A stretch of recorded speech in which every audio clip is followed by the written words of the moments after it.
Boruto 2 Blue Vortex Chapter 15 ended with Boruto and Kawaki coming to an agreement that they are going to team up with each other. Kawaki chose to work with Boruto not because he is going to stop trying to kill him. He decided to work with him for the sole purpose of getting rid of the Shinju. After seeing how much Boruto was so much stronger than him, and all without even using his karma. Yet as strong as he is, Boruto still thinks he wouldn't be able to take on Jura without Kawaki's help. Kawaki understands Boruto's concerns about the Shinju and finally understands how formidable they are, especially after fighting their leader Jura, who took him out without even trying, making it clear to Kawaki that he's no match for Jura. Whether he likes it or not, Jura is eventually going to be his problem too, and he needs to get rid of him in order to be able to achieve his goals. Chapter 15 of Boruto 2 Blue Vortex suddenly showed us why Jura shouldn't be underestimated, not because of how powerful he is but more so also because of his intelligence.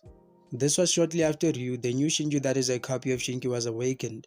He had discovered that Code was watching the Shinju and pulled him out of that giant cube that the Shinju used to create new Shinju and to repair any severe damage to themselves.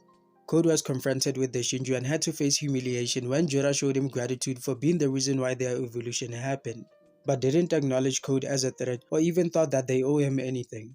The Shinju have no form of allegiance to Code, nor do they view him as their leader. Code was questioning them, asking them why they aren't going to devour the Otsutsuki and harvest the chakra fruit, so he can use it to become an Otsutsuki, which might have something to do with the last mission that Ishiki gave him with the transmission he left within Code's white karma. Jura told Code that even though they intend to consume the Otsutsuki at some point, at the present time it wasn't even at the top of their to-do list. What's more important is killing Boruto and whichever person is working with him. He told him that even if they were to get rid of Boruto, it wouldn't change their plans because Kawaki will serve as a sufficient sacrifice for them. He was also casually taunting Code and telling him that the chakra fruit is a source of genetic information as much as it is a source of power. What would happen if one of the Shinju consumed the chakra fruit instead of Code? Code wasn't happy to hear that and tried to attack Jura by sticking his hand in his claw mark for a sneak attack. But Jura casually chopped off his hand using his Rinnegan with the laser attack that he shot Boruto with. Within that moment, Ryu was about to kill Code for what he just tried to do and Jura stopped him. He gave Code an assignment and told him to go and kill Boruto as well as whoever is working with him, since Matsuri couldn't find that person in the Land of Wind. And this is the point where we see why Jura's power is not the only reason why Boruto thinks he is the biggest threat that they are facing. The fact that Jura had Matsuri go and look for Kashin Koji in the Land of Wind should be ringing all types of alarm bells about the guy.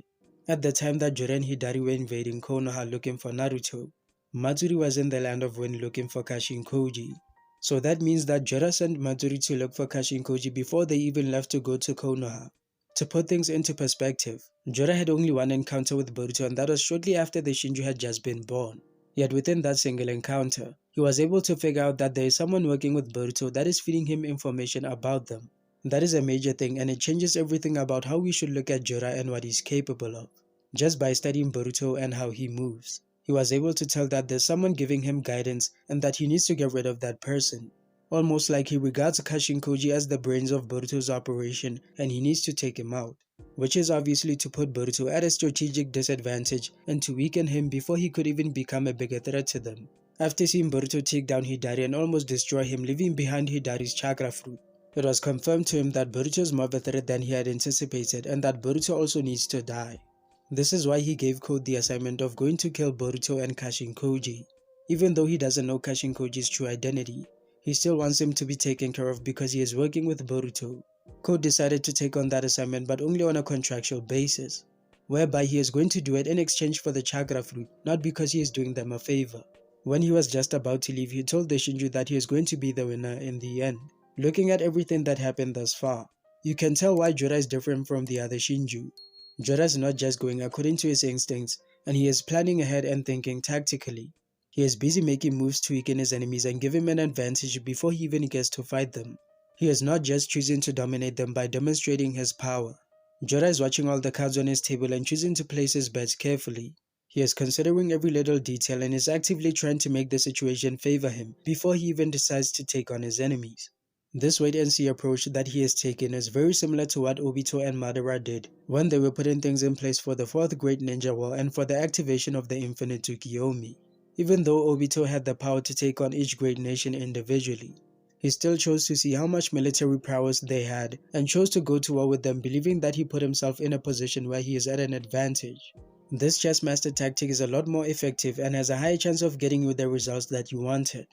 Jura is shaping up to be a villain that is living up to the threat that Boruto and Kashinkoji view him as.